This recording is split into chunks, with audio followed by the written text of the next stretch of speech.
Download our complimentary guidebooks, checklists, and other useful financial resources at savantwealth.com/guides.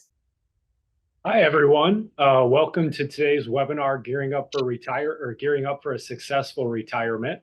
My name's Jeff Lewis. I'm a financial advisor here in Rockford, Illinois. Pleasure to be joined by a colleague of mine, Jake Loescher. Jake, welcome. Hey, Jeff. Looking forward to today. It's a really good topic. We do, yeah. It's funny. We were talking about this, ahead of time, and this tends to be a discussion that we have probably 10 to 15 times with our clients throughout the years. And so it's something that's definitely top of mind for a lot of people, especially those people who are towards the end of their working career. And so with all that being said, let's go ahead. Let's dive right in. So today we've got, a good agenda for you guys. We're going to be touching on a couple of different areas of this topic. First, I'm going to turn it over to Jake, where he's going to kind of start at a high level of really talking about the vision of your retirement, because it really starts there. And then from there, everything kind of flows from there. So Jake, go ahead. Great. So this idea of retirement, years ago, of course, in our parents' or grandparents' generation, there was always this line drawn in the sand that retirement was going to be at a certain timeline.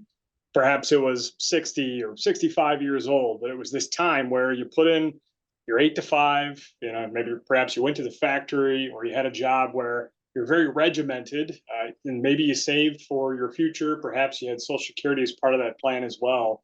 But the date was the date. And if it was 60 years old or 65 years old or 70 years old, that was the time and you were retired. A lot of times, though, of course, when those older generations retired, they'd have a much shorter retirement horizon. So back when, of course, Social Security was first put in place and people could take that at 65, the idea was, well, perhaps they'd only be alive for maybe 10 or 12 years in retirement. So it was a very short period of time. And you wouldn't have to plan a lot for what that over life into retirement may look like. Well, of course, today's environment's a lot different.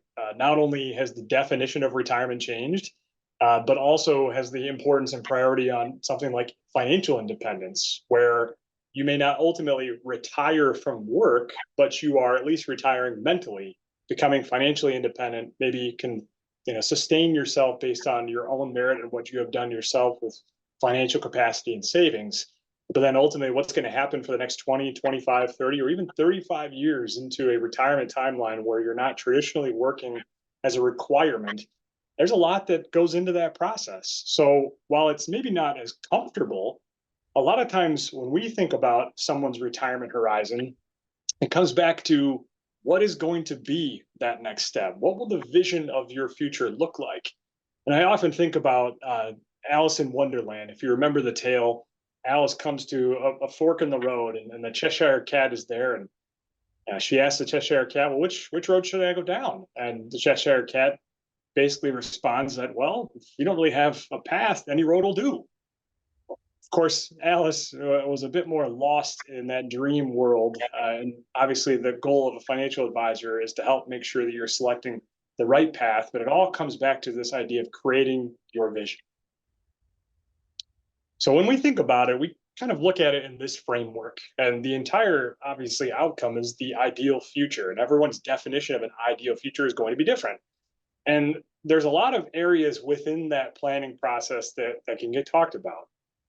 The sections at the top, right? The very top is the ideal future, but the only way you get there is by having all these elements of support, a foundation. And the turquoise and maroon bars there, the tactics and strategies, those are the things that financial advisors love to do. This is what we went to school for. We were educated highly on, whether you make a Roth conversion decision, or perhaps you have to decide on when you'll take Social Security benefits, or should a trust or a will plan be more suitable for your estate. All of these strategies are things that we do, and we do very well, and we're excited to share with you, but they're only important if they're rooted back in the foundation of what's most important to you.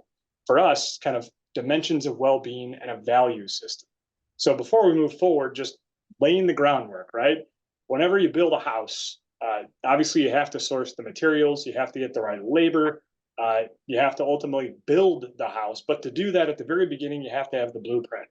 And the blueprint for us is kind of identifying those aspects of your well-being at the very bottom whether they're occupational or physical, for example. But then it's also the value system. And there's 16 values on screen. A lot of this actually got rooted in academic research at the University of Michigan.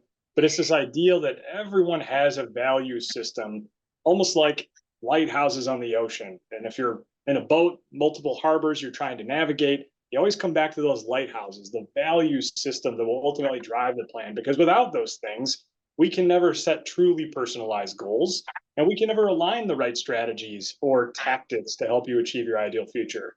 So while everyone's definition of ideal future will be unique to them, so too will be these aspects of well-being and values. So let's dig in for just a few minutes to try to understand what that really means.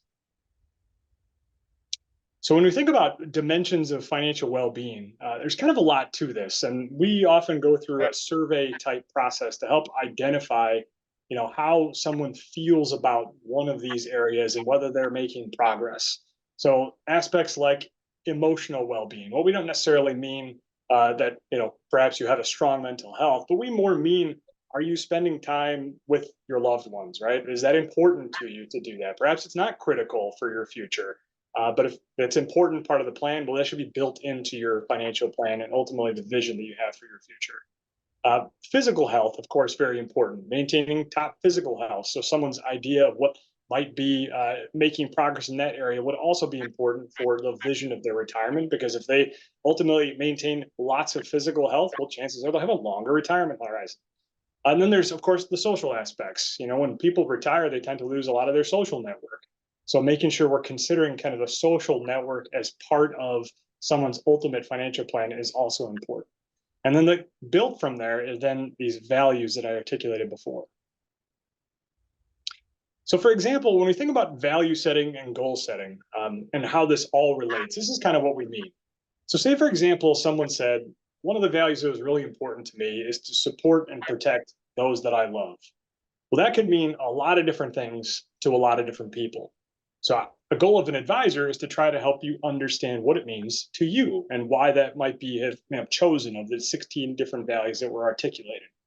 So that's kind of open-ended, right? Because everyone's interpretation might be different. But if we got specific and we said, well, what's a goal that would be very specific to support this for an individual? Well, one goal might be, let me make sure that I've identified the right amount of life insurance to help solve a gap should I pass away before I retire, or perhaps immediately upon retirement, and I have a pension that I might give up should I die, and my spouse may need to receive that. So trying to identify how much life insurance I should have very clearly aligns with supporting or protecting those that you love, because you may have another spouse, of course, but you also could have children that might still be in the house that need support, maybe with college savings. So identifying life insurance is very clearly aligned with this idea and this value of supporting and protecting those you love. Well, how about another few? One could be dedicating more time to those I care about. That could mean a lot of different things to a lot of different people again, right? This idea of maybe I spent a lot of my time in my working career and I didn't have as much time to spend with my family and my friends. That could be an important value. And so too could be avoid being a burden on your family. So if we look at the goal setting process with those, from a dedicating time to those you care about, well, one of those might be, I need to spend more time with my spouse, and we need to work on our joint hobbies together. Because if we're going to be retired together, we need to find a way for us, obviously, to have individual passions and priorities, but we also need to make sure we spend time together to achieve our future. And that might be a specific goal related to that value. From a burden perspective on someone's family, what we mean by that is, and what this person may have interpreted as, if you don't want to be a burden on your family, well, perhaps you should have a really solid estate plan. And maybe that estate plan should be updated for new provisions. Maybe you put one together when your kids were first born and it took care of guardianship considerations, and perhaps you had an executor that would handle a lot of the administrative affairs. But it might be 20 years later, right? That's very common. People don't address their estate plan again until the kids get to college or perhaps beyond college. And if you don't have kids, a lot of times it's the last thing you want to talk about is what happens if one of us dies? What's ultimately going to happen with our assets? So this idea of reviewing your existing estate plan, being sure that it's up to date, can actually be one of the biggest gifts you give your family to help you avoid being a burden, and that could be one of those things that, again, is aligned with those values. Spending without guilt is another strong value. oftentimes people have this idea that as much as I've been saving for my future, it becomes very difficult to try to figure out how to spend it, because we change our mentality from putting it all away to then saying, well, now we have to call upon all of this wealth that we've accumulated to replace paychecks that we no longer receive from our employer. So how do we go through that? How do we spend without feeling guilty? That might be a value that was important to somebody. So a goal to be aligned with that might be, well, let's work through a budgeting process. And as part of that budgeting process, let's identify what's an amount that could be spent on things so that it's more carefree. I can spend money on what I might have viewed as a bad financial decision. But if it makes you feel good and you're not going to have a retirement plan that's faltering because of it, well, perhaps it's okay and you feel less guilty about it. But that's something that financial advisors can very easily solve for when it comes to that goal setting process aligned with values. And finally, this idea again of making work optional. So kind of changing the definition of retirement, as has been the case really in the last decade. So perhaps you like to work, you like the social aspects of it, perhaps it gives you intellectual stimulation. All those things are very important. And maybe you want to work, but you want it to be optional. So I only want to work if I want to do it. And when it becomes optional, a lot of times you can get a bit more satisfaction from that. So what's a goal to go along with that? Well, how about we try to identify a time period in the future where I know I want to be financially independent.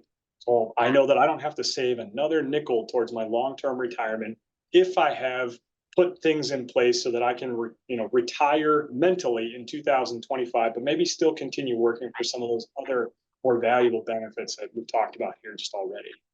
So Jeff, it gets me thinking about, achieving financial independence. All of these are kind of interrelated, right? This idea of spending without guilt. How do I budget properly for these things? Then how does that ultimately lead towards saving towards my future?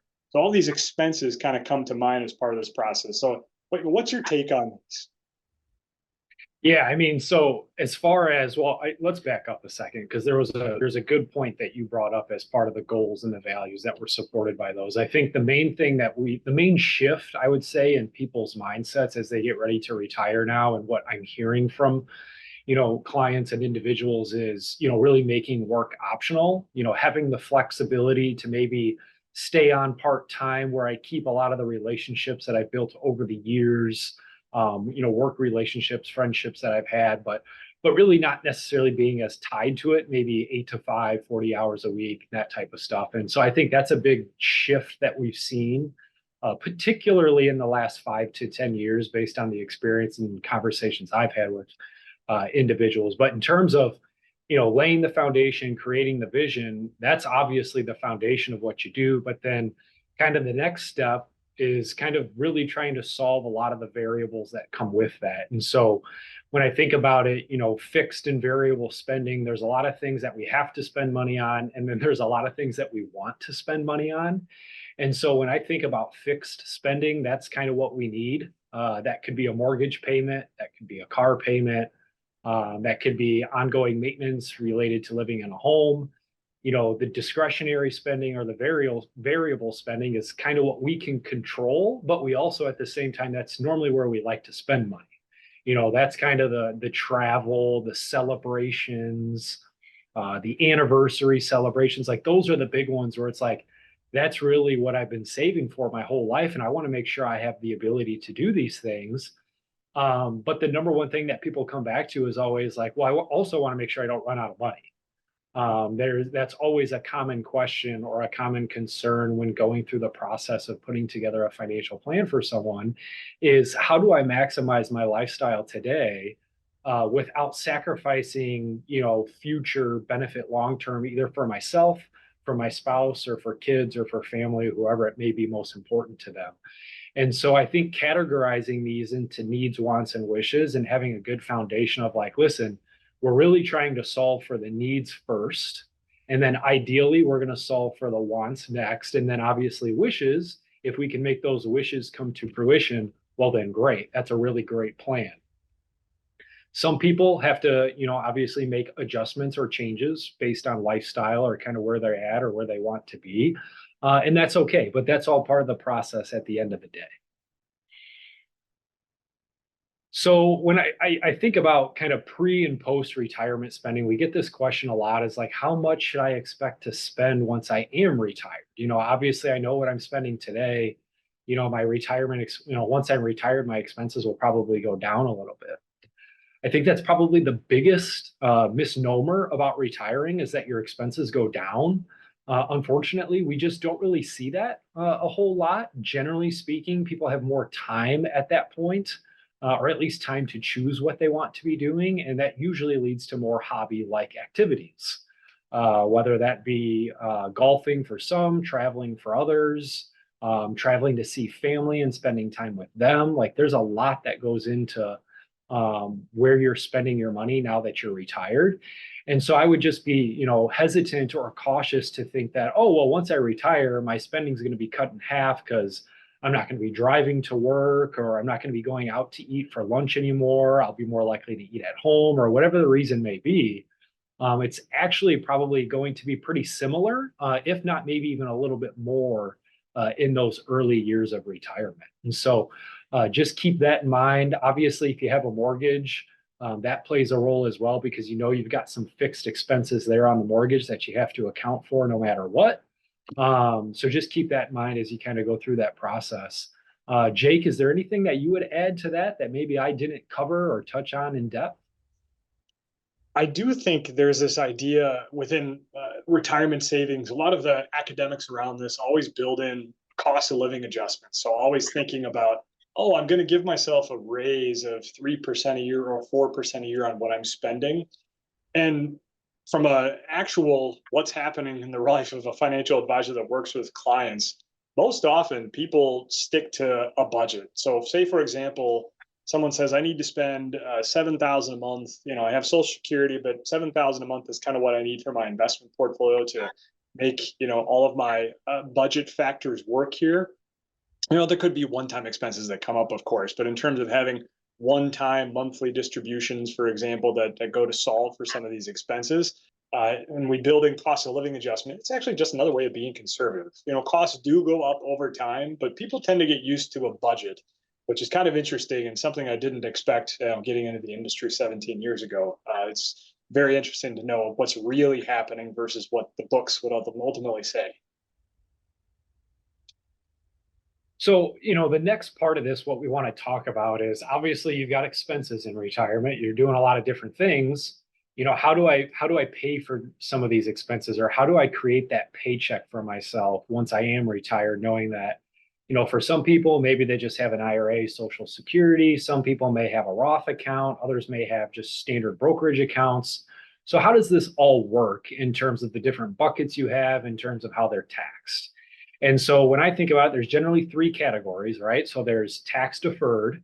Tax deferred is kind of your traditional 401ks. You've been putting money in over the years. You've been receiving deductions for your contributions. The earnings associated with those contributions have been growing tax deferred. Well, now when you take that money out of those IRAs, the 401ks, the 403bs, well, now the federal government, wants their share of that. So every dollar that ends up coming out of that tax bucket is subject to income tax. Similarly, for the most part, Social Security, pension, and annuities are taxed very similarly. There may be one-off scenarios on a state-by-state cases where one of those may be taxed slightly differently, but on a federal level, they're pretty much treated, very similarly to a 401k or an IRA. The second bucket, which is, I would say probably one of the more common buckets, because really Roth monies really didn't start picking up steam until even maybe 15 years ago is when they really started picking up some speed here in our industry. So this taxable brokerage account is just your traditional investment account that you would have opened up either individually in your name, maybe it's jointly owned with a spouse or a partner, could be titled to a trust that you have. And generally speaking, when you're buying and selling in this account, if you sell something at a gain and then take a distribution, you're only paying tax on the gain. The remaining amount that is considered, your contributions or your principal is returned to you without any tax liability. The nice part of this is not only do you only pay tax on the gain, it gets taxed at a preferential tax rate of either 0, 15, or 20%. Most people, generally speaking, it's probably right around 15%, but that depends on kind of the other income sources that you have.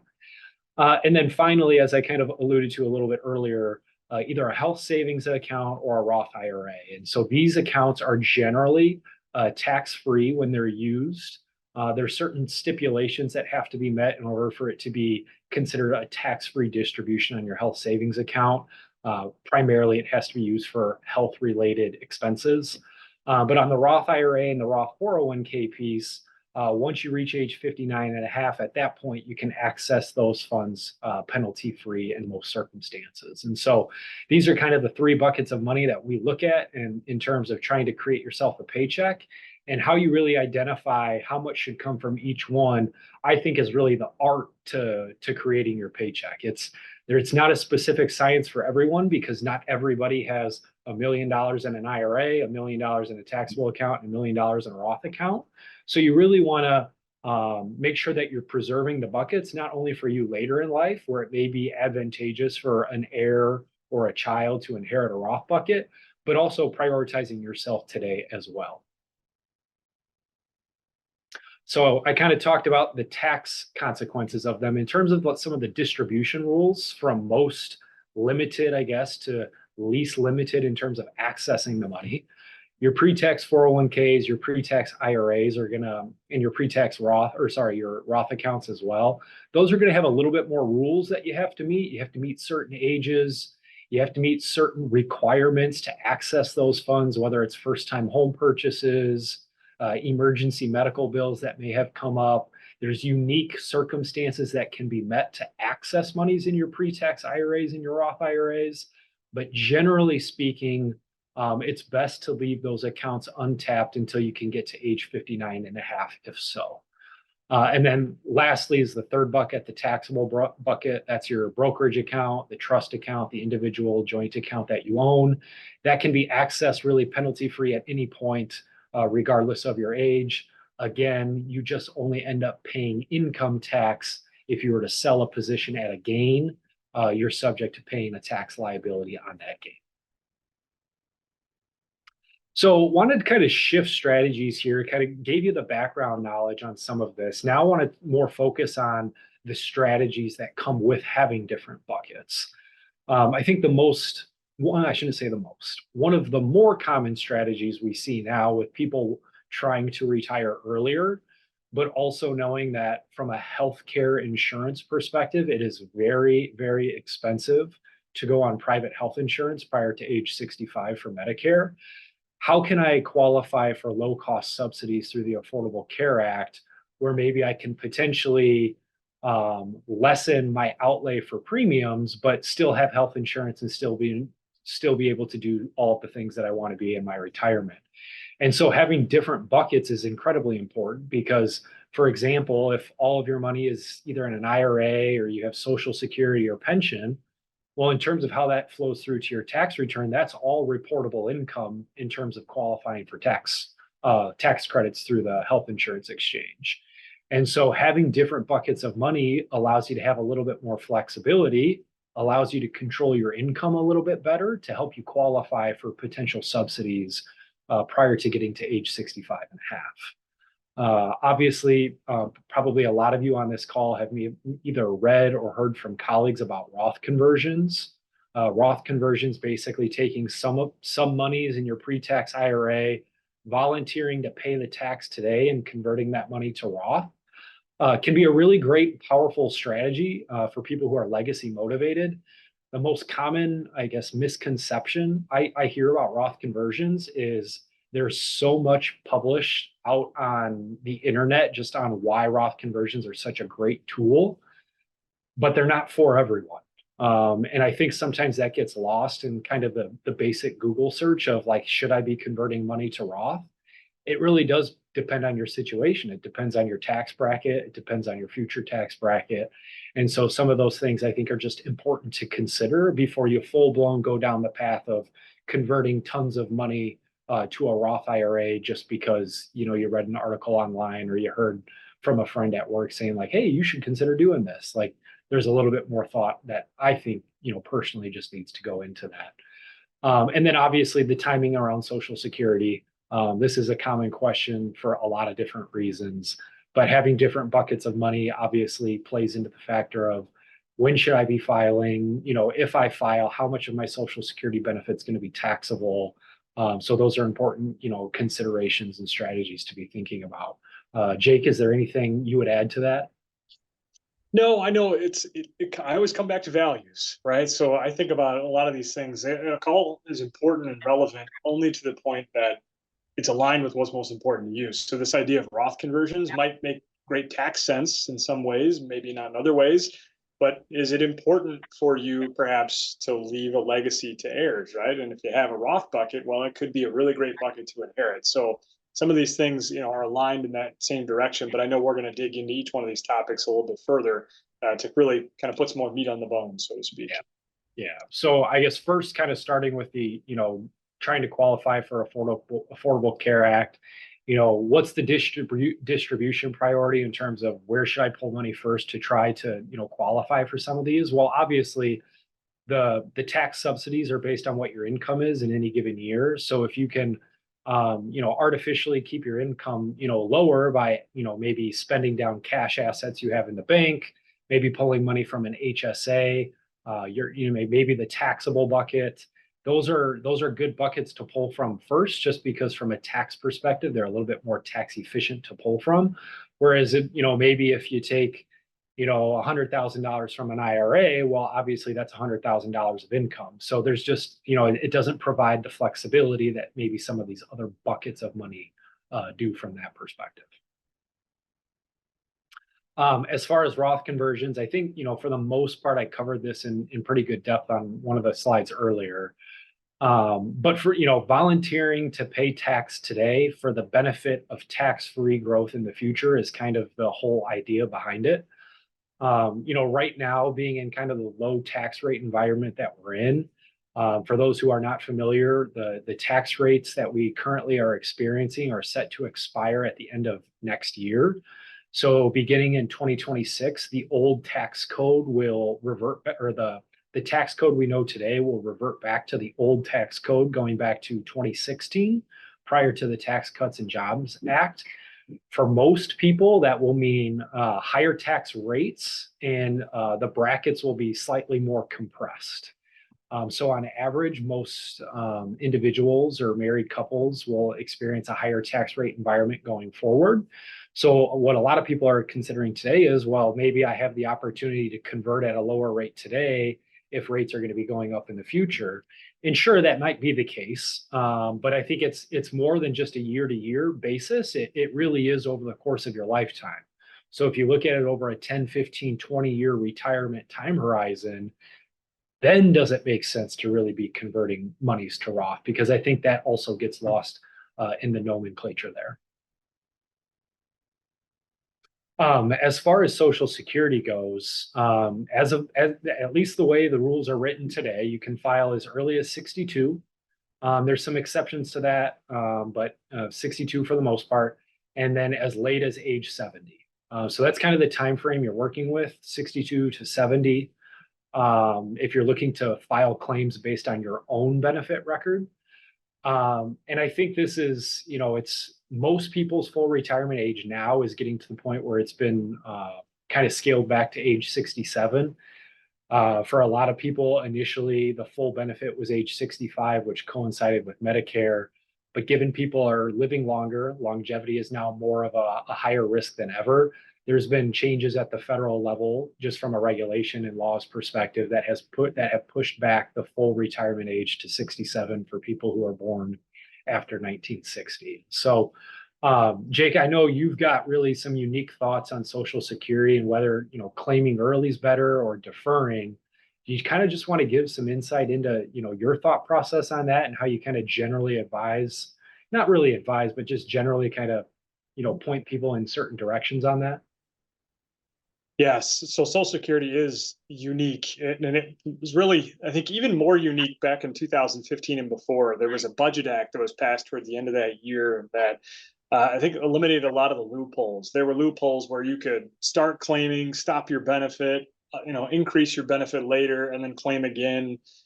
You could collect off your spouse's record, delay on your own, and perhaps then collect at a later date, and they could increase at a later date as well. So there was all these nuanced strategies that were available to try to outsmart the federal government and really just increase the amount of Social Security by, in some cases, several thousands of dollars over the course of a lifetime.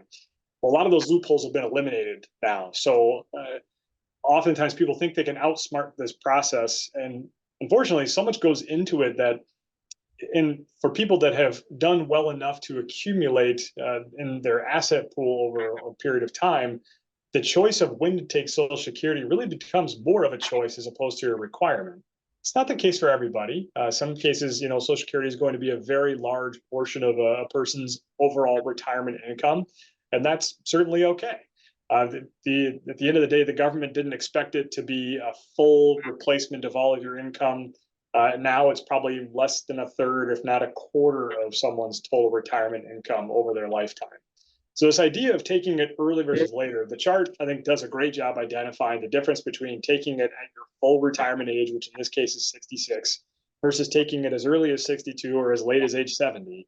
Well, if you take it at age 62, you basically permanently reduce your benefit by about 25%. And that's if you take it on your own record, or if you're a spouse claiming on another spouse's record. You actually permanently reduce your benefits, and you can never get to that full realized benefit at the age of 66. Of course, if you delay all the way till age 70, the government actually gives you a guarantee. They say, well, if you're going to wait, we'll give you what's called a delayed retirement credit, and you get an extra 8% per year on top of that full retirement benefit at age 66, or in some cases, of course, age 67.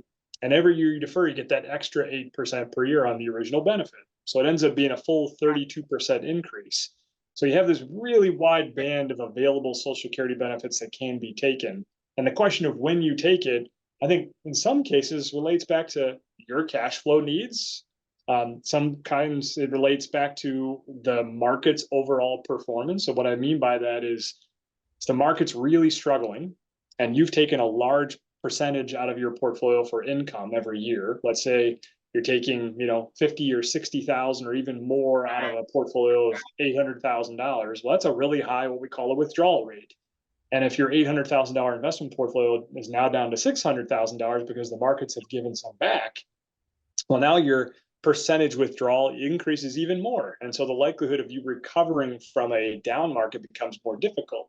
So in those times, it often begs the question of, well, maybe I should start Social Security because I could reduce how much is coming out of my investment portfolio. It allows me to sell less shares of the investments that I own, and then the investment portfolio can actually grow faster in value as we go towards a recovery out of a bear market. So sometimes it's an extra card you can play as additional option if you don't need it for your retirement cash flow right away.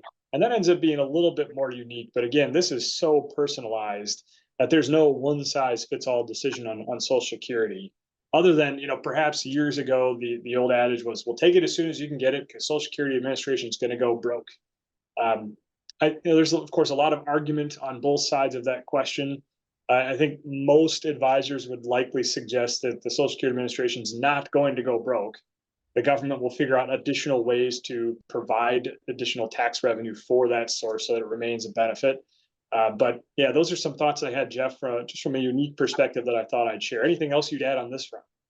No, not in particular. Just so the main question we get from people is like, okay, so when should I claim? And it's like, well, what's the goal here? Because for some people, you brought up a lot of good points, but for some people, it's like, I just want to maximize every possible dollar.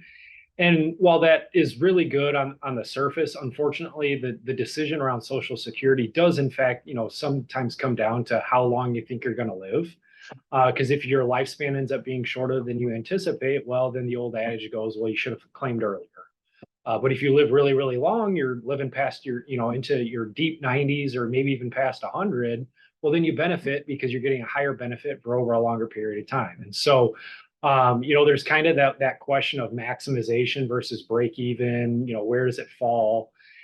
For the break even scenarios for most people, it's probably somewhere around age 80, maybe early 80s. Kind of depends on the benefit, kind of depends on how old you are today. But for most people, it's somewhere in around age 80.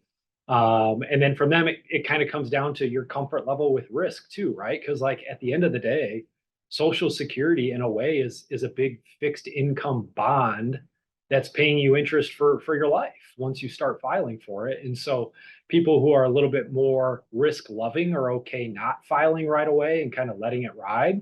Whereas somebody who may be more risk averse is like, no, I want the money now. It helps me lessen the draw on the portfolio in my early years, and that makes me feel more comfortable. So in that regard, it goes back to it's unique to the individual and unique to how they feel about, risk and things of that nature. So yeah, so Jake, I know you've got some in terms of, thinking about this more at a higher level, going through projections and testing it. I'll turn it back to you at this point to kind of give us your thoughts here. So this is what we call more statistical modeling. The scientific name for it was stochastic modeling. It's this idea that there's lots of variables that could impact anybody's plan. And so let's test for all the variables in a very robust model so that we have an idea about what the likelihood is that you'd ever run out of money in the future, given all the different variables and constraints. So building upon, Jeff, things you talked about, how much spending may we need to account for? What sources of retirement income might I have from Social Security or pension or investment portfolio, perhaps rental properties or part-time work? What will my rate of return look like in my portfolio? How much of risk do I need to take in my investment model to deliver a rate of return? And then, of course, how much you're comfortable with. What will inflation look like? What if one-time unexpected events happen, such as a market decline the moment you retire? So all these different variables can get thrown into a model to stress test someone's future.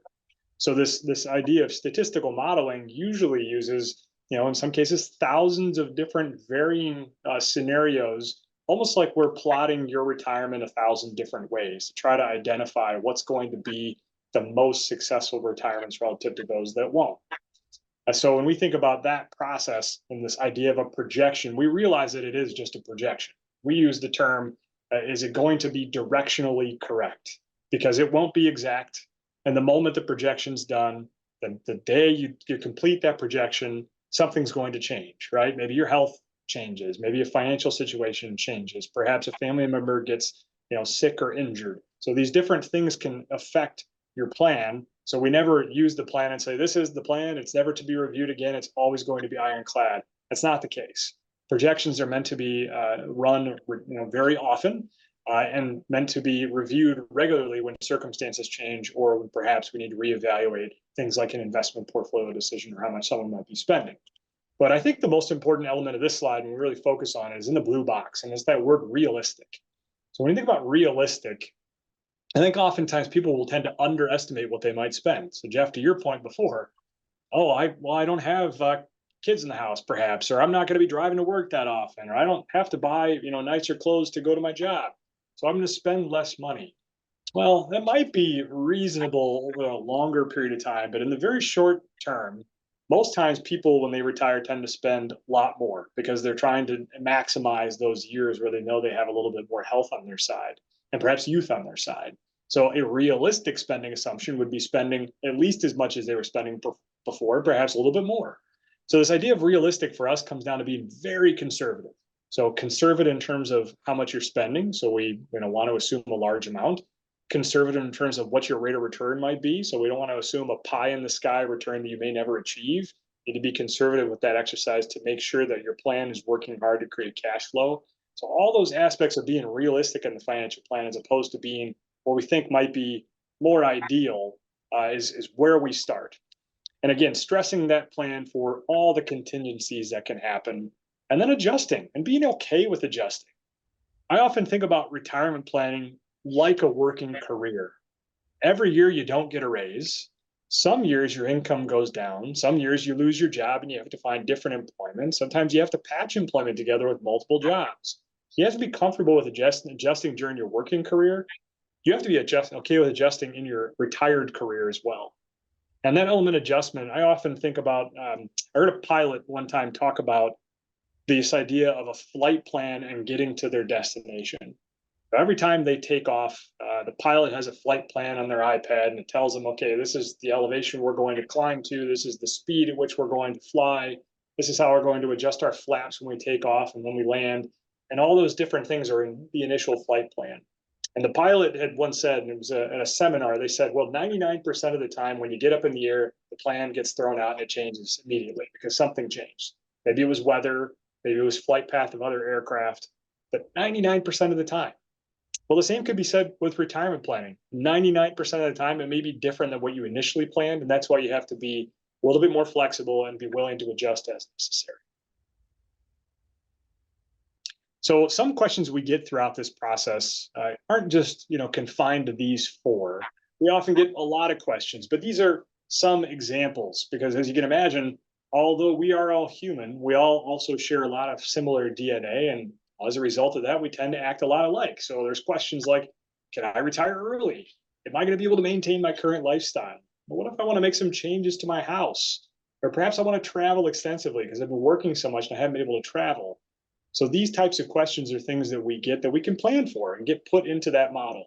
And a lot of times questions on top of this will come out. Jeff, are there any good questions you think of that where you've been asked that it's like, well, let's put this in the model. Let's make sure we plan for it. Yeah, one of the more unique questions I got recently was more based on one of the values that they had as it relates to just family legacy purposes. And it comes up from time to time, but it was just more, it was so specific, and I think it was so eloquently thought out of leaving a legacy that was in some ways different than just dollar amounts. It was more than that.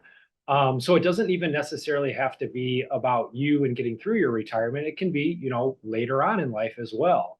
Like I think, people think it early on, it's, you don't want to be thinking about those things, or I just can't be thinking about those things. I think the more thought you give your plan, the more thought you give your future, I think the more crystal clear you can be with expectations of yourself. And so that's just something that I recently came across where I thought it was a bit unique in that regard, because I typically don't get that question that early in the process. That's great. Yeah, I agree. The idea of family legacy being built into that. I also think about giving to charity. Sometimes people give to charity regularly and they want to consider increasing that, but they don't know how much they can possibly do without affecting their core retirement. So addressing that question is very typical. I think one top of my head that isn't on this list is the consideration around long-term care planning. Whether you need to plan for a certain amount of money in the future, you may need to spend to cover the cost of assisted living or in-home care, or perhaps, or unfortunately, the 24-hour-a-day, 7-day-a-week nursing care elements. So whether you have insurance for that or not, but just thinking about that question as it relates to financial planning is something we get pretty frequently. So I guess what I'd like to do is at least showcase a little bit of what this would look like and kind of identify, different strategies. So this is just a snapshot of what we call our what if screen. So basically it's, well, what if this contingency happens? What if I need to make this adjustment? So in an example, at the top, it says, okay, this is our base plan. We're going to retire at 60 years old. We're going to outline all of our living expenses, healthcare.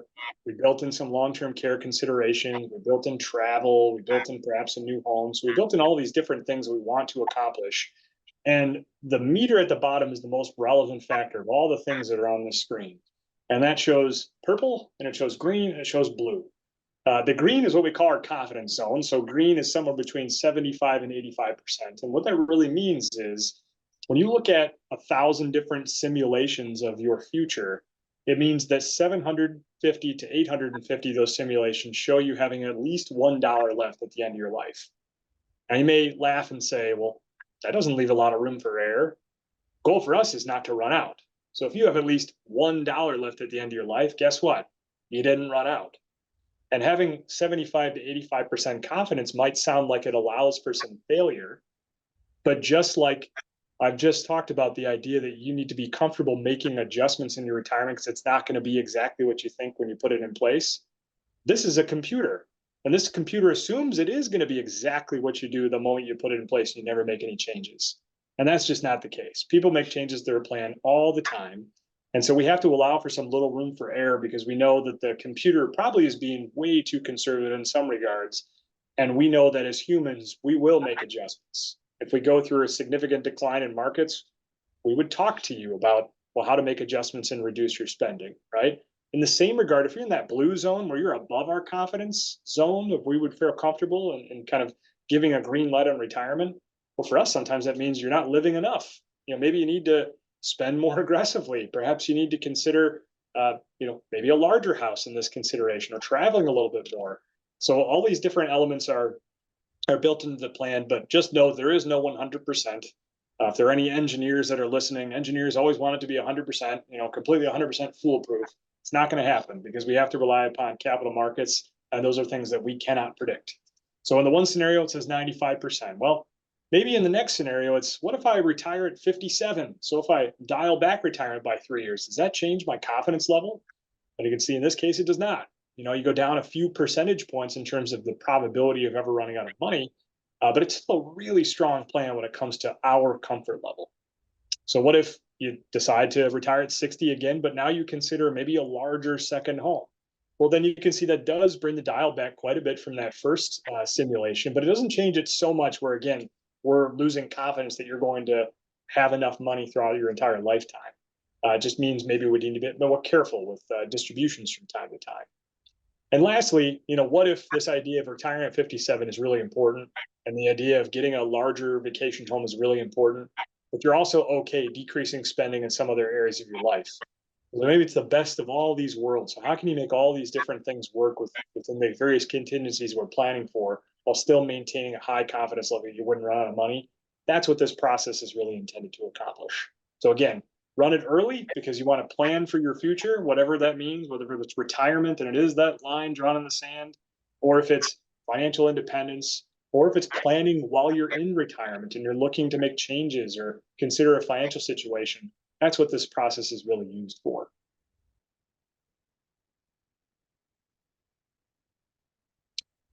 So when we think about this, the next step of, okay, I've got a lot of confidence, I'm in the mode now where I know I'm financially going to be in a good spot. What things should I then be thinking about before I pull the trigger and I tell my boss, or I decide to sell my business, or whatever it might be? These are some considerations around questions you should ask yourself. It's the mechanics, the nuts and bolts of not only now we've decided to retire, it's like, well, then what? So how to replace your paycheck is super important. Jeff talked about this before. Taking money from different buckets to blend the best possible tax circumstance is really important. We might know exactly what you're going to spend, or you might tell us what you might spend, but then figuring out where it will ultimately come from so it's the most tax efficient over your lifetime is a really important part of the process. Sometimes that additional tax benefit you can earn actually adds years of additional cash flow at the end of your life because you saved money in taxes by pursuing a particular strategy on how you pull money back out. I think it's aligned a lot with, well, how would taxes change in retirement? Well, we don't know what the future of tax law will be. We know for sure in the next 18 months, tax law will change because it's set to change. But after that, it's anybody's guess. So we have to make reasonable assumptions when we build that plan about tax law changes that could potentially come to pass. And obviously, every time those major sources of legislation come across the table, well, it's time to relook at the plan. Well, how will that affect me now? So this idea of how will taxes change in retirement goes back to that. You have to adjust as necessary. The other one I'll point out on this slide, because there are a number of questions, is knowing that portfolio is aligned to the financial plan. So a portfolio of investments, whether it's stocks, bonds, alternatives, cash, what is the right mixture of all those to be aligned with my plan? So often people get caught up with an investment portfolio and choosing a benchmark that they're going to identify as their best benchmark for how their performance is looking. So for example, they may say it's the S&P 500. That's my benchmark for my portfolio. They might say it's all global stocks, or perhaps it's inflation. Well, we would argue that the best benchmark for portfolios of investments is actually your financial plan. If we suggest, based on this analysis, that your financial plan works, assuming you achieve a specific rate of return over a course of time, that is what you should benchmark your overall investment performance toward, because that's the most important piece uniquely defined to you. It's not necessarily how you perform relative to individual investments. It's most important how it ultimately is benchmarked against the ultimate financial plan. Jeff, any other questions here that if you were in the shoes of a retiree, you'd be asking yourself as part of this? Yeah, no, I mean, I think you kind of hit the nail on the head on a lot of that. I think at the end of the day, it comes back to confidence, right? Like people just want to be confident knowing that they're going to be okay going into retirement. And I always say confidence comes with time. It's not going to be, you're not going to have one meeting with somebody. They're going to tell you that you're going to be okay. And then all of a sudden, you're going to go out and feel all the confidence in the world that you can spend whatever dollar amount that you guys agreed to. Because in more cases than not, there's uncertainty, whether it be economic uncertainty, market uncertainty, that it's always going to kind of poke the uncertainty category of our mindset. And so it's always good to go back and revisit, because I think revisiting is what reinforces the confidence level. And so I always say, in meeting with people, it's like, how confident are you feeling right now? Like, do you feel pretty confident? And generally, for the most part, most people are feeling confident, but that doesn't always stay the same. Like it changes just like anything else in life. And so it's always good to go back, brush things off, and reinstill that confidence going forward, knowing that times change over time. Yeah, I think the only thing else I would add here is I was thinking through this. Sometimes people know it's the right time to pull the trigger, and we run the analysis because it's the right time, but you're still not ready. That's okay. I think retirement doesn't have to be I'm working on one day and I'm quitting the next. Once you have really the comfort level knowing your financial plan is going to be in a good spot, assuming you've made some of these different decisions and run some analysis before, I often encourage people to live retired now, at least mentally.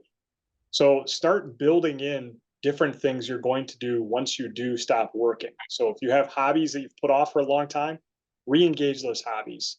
If volunteer work is important to you, start doing some volunteer work while you're still working, because you have to have something ultimately to retire to, because otherwise you're going to have this really large gap of time, which might sound great to fill with a lot of golf or a lot of travel or a lot of other hobbies, but eventually those are going to get a little old because you're going to do them so often at the very beginning, and then you're going to find yourself with all this empty time and you're not sure what to do with it. So start kind of living a little bit retired while you're still working to prepare yourself for the eventual transition. So it's not, driving at 60 miles per hour and then going to a dead stop the next day. So kind of considering that as part of the process would be important, because getting over that aspect mentally is one of the most challenging things that retirees go through. Well, and then, so I think, an important thing that we go through, an important process that we start with, is really kind of the health assessment. And I think the health assessment establishes a good baseline foundation for people who are thinking about retiring, or maybe just going through a life change, whether it's a job change or death of a family member or whatever that may be. I think this is a good initial starting point to say, like, okay, well, where do I stand in all these areas? Because it feels like a lot right now, but kind of having a starting point and knowing where I'm at would maybe help me feel either more confident knowing that I can make progress in certain categories, or it at least highlights, okay, yes, you know what, this does reaffirm I need some work. And so, what do you prioritize, things of that nature. So you should be seeing a link come through here in the chat here shortly if it hasn't been there already. Feel free to go ahead and click that link, have the opportunity to, go through the assessment, fill it out, kind of see where you stand. Because like I said, sometimes just knowing where you stand is everything. Knowing that, I always say point A to point B is really important, but you have to establish point A before you can get to point B. And that's kind of what this process allows for. So for people who are curious or want a little bit more information based on where they stand today, feel free to go ahead and utilize the link that's in the chat. Otherwise, for those who are looking to connect on maybe a more formal basis, feel free to also schedule time to chat with one of us. We'd love the opportunity to speak with you, get to know you a little bit better, try to determine how we can best help, or point you in a direction that gives you direction and confidence going forward. So feel free to use the link that's in the chat as well, and we can schedule a time for us to chat. So with all of that being said, wanted to obviously field some questions related to what we talked about today. I saw there were quite a few questions coming in. I know we've got the top of the hour coming up, but just first want to answer some questions that came through. Jake, I guess I'll give you the first one here. How can I determine my target retirement age and the amount of savings required to maintain that during my lifestyle? So this question, yeah, some of this gets answered through I think the analysis that you can complete, but oftentimes it's not about when someone considers a target retirement age. I think often people will go back to those social security dates and say, oh, okay, I guess I'll work till 65 or 66. The question we always like to ask them is like, well, what would be ideal? And of course, the answer we often get was yesterday.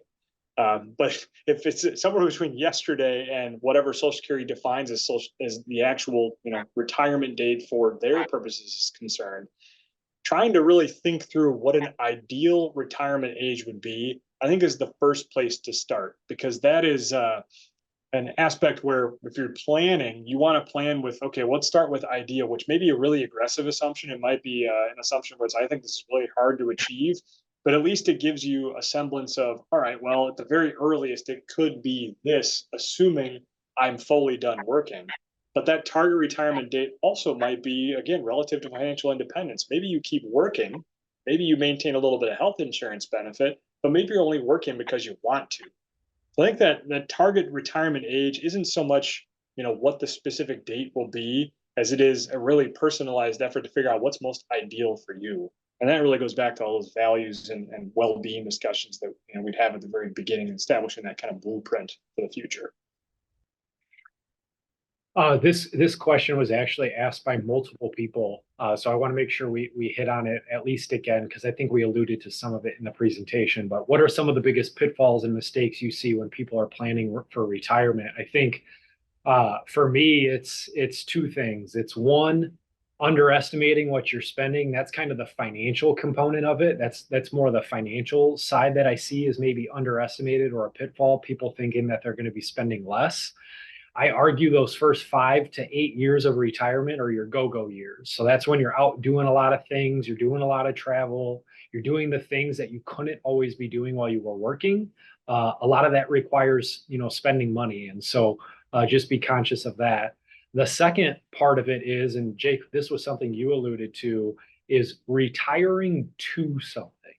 So having something that you are at least planning on to fill some of your time is incredibly important. That finding purpose in retirement is I think underrated. I think we underappreciate the purpose and the value that going to work every day sometimes brings us, just from an emotional well-being and a social aspect, being able to engage with other colleagues or people who are maybe at similar age of life as us. And so having something that you're really retiring to, I think, is going to allow you, and from the experience that I've seen in working with individuals, it allows you to really enjoy your retirement that much more. That's great. I'd add one more, I would say it's a potential pitfall. It's not something that can't be overcome, but when someone carries large fixed debt payments into retirement, where there is very little flexibility on obviously the payment that needs to be made to the bank, that can obviously put someone in a position where they are spending at a high degree every single month, but they're required to because they have to maintain a large fixed debt payment. So in some cases, that's a second home. In some cases, it's a primary home. But really considering that as part of the overall retirement income and that spending planning process that we talk through is really important. And knowing that when that does occur, you may have to be more subject to making adjustments to other areas of your life if maintaining those large fixed debt payments are important, in terms of your livelihood. And then just lastly, we've got time for one more question. This is probably the most important or the most frequent question that was asked. What are your guys' thoughts on the current state of Social Security funding? I think obviously there will probably be changes at some point in the next 10 years to how Social Security is currently being funded and how it will be paid out. The easiest answer, the easiest solution I see from the federal government's perspective is kind of twofold. One, potentially increasing the retirement age for those who are of younger age at this point. People are living longer. I think longevity has expanded quite a bit since Social Security was first enacted, and they've really only changed the full retirement age by 2 years, from 65 to 67. So maybe making some updates along there. The other lever that they can pull is obviously the revenue side, which is higher taxes. I think that's probably inevitable. The easiest one is there's a cap right now on earnings that get paid that are subject to Social Security tax. think it's somewhere around $160,000 of income is what's subject to the Social Security tax. Once you go above that, you don't pay into the Social Security system anymore. I think that's probably the easiest lever to pull at this point. It's probably the most fair lever to pull, knowing that most people receive some sort of Social Security benefit. Those are kind of the two things I see. Jake, is there anything that jumps out to you? No, I think that's again probably the easiest one, and frankly, one they've already suggested. When one of the failed pieces of legislation from 2022 was the American Families Act. That one, which didn't ultimately pass, would have actually increased taxable the amount of income subject to Social Security tax, up to over $400,000, which would include a lot more families, a lot more higher income earners. That would help solve some of the revenue aspect of Social Security plan, which would make it a much more formidable fund for future years. So yeah, I think you nailed it on that. Yeah, so that wraps up everything for today. We appreciate everybody hopping on, taking the time to see us. Again, if you have a time that you want to chat, feel free to schedule a call with us using the link in your chat. We really appreciate the time with us today. Feel free to go to our website at savantwealth.com for information on us or articles that we're posting related to what's going on in the world today. But again, thank you all for joining. It was a pleasure speaking with you today. If you enjoyed this webinar, visit savantwealth.com/guides and download our complimentary guidebooks, checklists, and other useful financial resources.